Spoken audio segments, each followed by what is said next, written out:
What's up, Internet? My name is Andrew S. Klug, also known as Atomic Space Kitten, or just ASK for short. And this video is called Diving Deeper on External Snapshot Backups.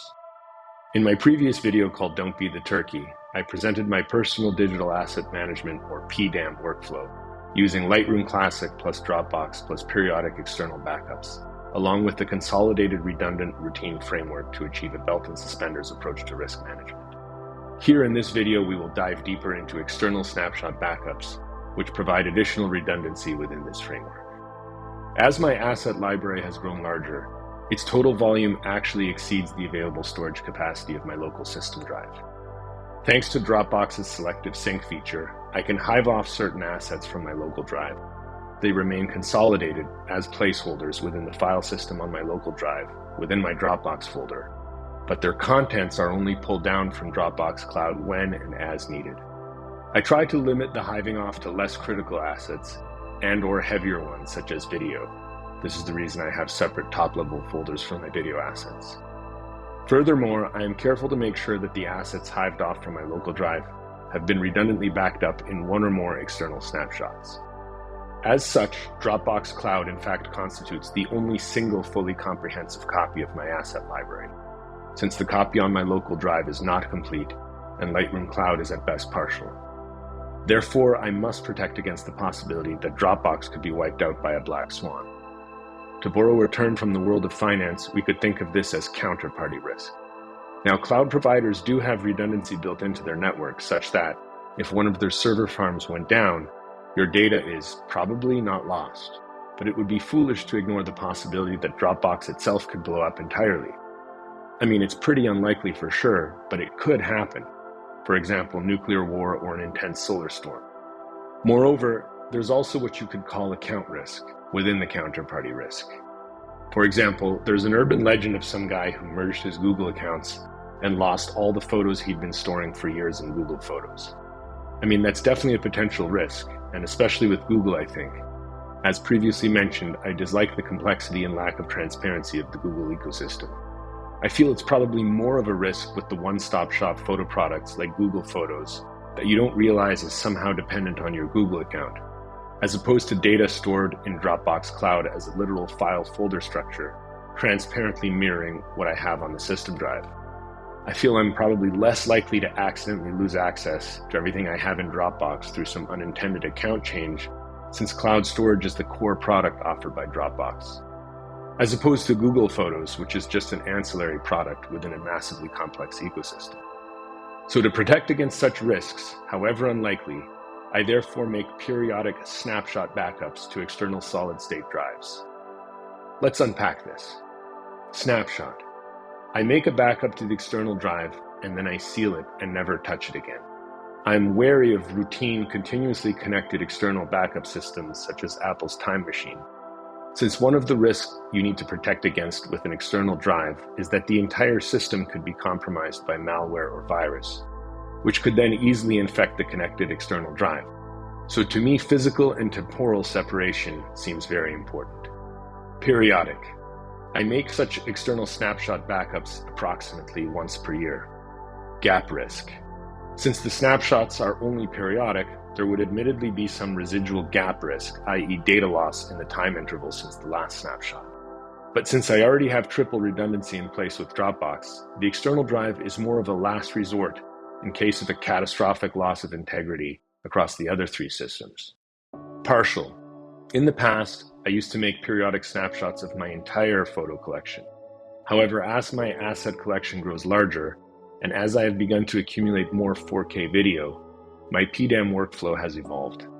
I no longer keep redundantly making new external snapshots of my entire asset library, including older assets, but rather only of the last year or two of new assets. Each annual backup would include all the new assets since the previous backup, plus redundant extra copies of prior years for extra redundancy as space permits to fill up the drive. So in reality, the complete backup of my asset library might be spread across several SSD disks, but I keep all of these in one single waterproof and shockproof Pelican case. Solid-state drive. I don't know if you had the same experience, but back in the aughts, I had to replace my computer system every few years because, After 2 to 3 years, it started to run much slower and just sort of stopped working properly. However, ever since hard drives became commonly replaced by solid-state drives about a decade ago, computers just sort of seem to last longer. Since hard drives are mechanical devices with moving parts, it only makes sense that degradation would occur over time, especially with laptops that get moved around a lot. I have a couple of Macs with solid-state system drives that are pushing 10 years old and they still work perfectly fine. So while this is admittedly anecdotal, I think solid-state drives are much more robust than hard drives. Now, as with any technology, for the first few years, solid-state drives were continually increasing in capacity and lowering in price. Recently, however, the specs and pricing seem to have stabilized. A quick search on Amazon and B&H reveals that drives I purchased last year and even 3 years ago are still in the lineup. The size of the drive depends on your asset pipeline, but for me, 2 terabytes per year for around $150 gets the job done. Since I am purchasing these drives for single-use snapshots, it's not necessary to pay more for faster bitrate. Other considerations. According to the old 3-2-1 rule for backup, a couple of blind spots remain here, notwithstanding. To properly protect against a far-fetched cataclysmic loss, I really should be keeping external backups, A, in different physical locations, and B, on CD, DVD, or Blu-ray optical discs, not solid-state drives. Solid-state drives could be significantly affected by a solar storm or nuclear war, primarily due to the potential for electromagnetic pulses, or EMPs, which can fry electronic components, including those in solid-state drives, if the intensity were strong enough, thereby causing data loss or complete drive failure. Meanwhile, a standard CD, DVD, Blu-ray itself is unlikely to be directly damaged by the EMP generated in such events, as optical discs are generally considered more resilient to EMP compared to electronic components like transistors in hard drives or RAM chips. Some key points to consider are the following. EMPs. Both solar storms and high-altitude nuclear detonations can generate EMPs, which are surges of electromagnetic energy that can induce currents in electrical circuits, potentially damaging sensitive electronic components like those in solid-state drives. Severity depends on intensity. The level of damage to a solid-state drive would depend on the intensity of the EMP, with a very strong pulse potentially causing complete data loss. Radiation hardening. Some specialized solid-state drives designed for military applications are radiation hardened to withstand higher levels of radiation, making them more resistant to EMPs. EMP resistance of optical media. The physical structure of CD, DVD, and Blu-ray discs and their data storage mechanism are not easily affected by an EMP, making it more likely to survive such an event than electronic components within a computer. Protection measures. Storing your CD, DVD, Blu-ray discs in a Faraday cage could further minimize any potential risk from an EMP. Storage capacity. Traditional CDs and DVDs have relatively limited storage capacity, but newer types of Blu-ray and M-discs offer more. I'm just now learning more about this. In the meantime, I would refer you to Daniel Rosehill, Why Use Optical Media for Data Archiving in 2024, an FAQ, and I'll include the link in the notes to this video.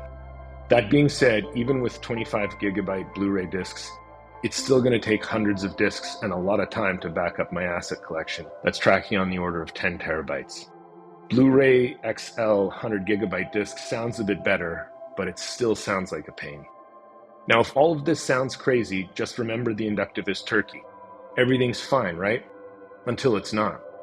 Most of us think nuclear war would be pretty unlikely, but that's only because we've never experienced one. For a sobering reality check, I recommend reading Ray Dalio's Principles for Dealing with the Changing World Order, Why Nations Succeed and Fail, or one of his more recent blog posts, such as Pick a Side and Fight for It, Keep Your Head Down or Flee. Again, I'll include the links in the notes to this video.